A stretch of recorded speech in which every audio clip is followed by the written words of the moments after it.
Petite question aujourd'hui, est-ce que vous connaissez l'histoire des Mille et une nuits? Alors oui, ça paraît un petit peu bête, parce que vous connaissez des grands personnages comme par exemple Scheherazade, Aladdin, Sinbad le Marin, Ali Baba et les 40 voleurs. Mais pour autant, est-ce que vous connaissez réellement l'histoire et toute l'histoire des Mille et une nuits? D'abord, l'histoire commence par deux personnages, Schahriar le roi et son frère. Et malheureusement pour eux, le frère va se faire tromper par sa femme avec un autre homme, et le roi, sa femme va le tromper avec plusieurs hommes au cours d'une orgie. Donc vous voyez un petit peu déjà le tableau pas très réjouissant, et le pire dans tout ça, c'est que le roi va décider de tuer sa femme et également toutes les autres personnes qui ont couché avec elle. Donc le roi, vous imaginez bien, il est cocu, donc il est assez maussade et il se sent quand même assez trompé. Et donc il va décider que chaque nuit, il va prendre une femme de la ville, et notamment une femme vierge, qui va donc consommer l'union avec elle, et que une fois la nuit passée, il va la tuer, il va l'exécuter.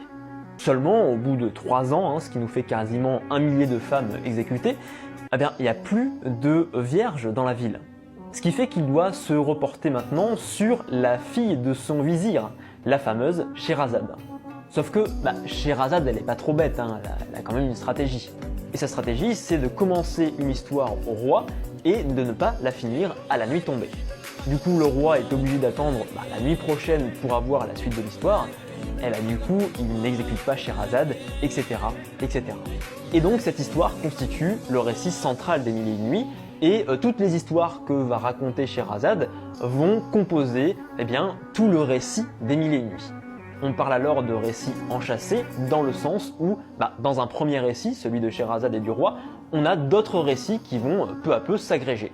Sauf que, sans doute que vous ne savez pas une chose, c'est qu'on a plusieurs recueils des Mille et une nuits. La version que vous connaissez sans doute en France, elle se compose de 70 contes. Seulement, dans d'autres versions, il y a beaucoup plus de contes, comme par exemple la version Boulac qui compte 169 contes. Mais ça, on en reparlera dans les prochains TikTok, puisque j'ai décidé de consacrer une petite série à l'histoire des Mille et une nuits.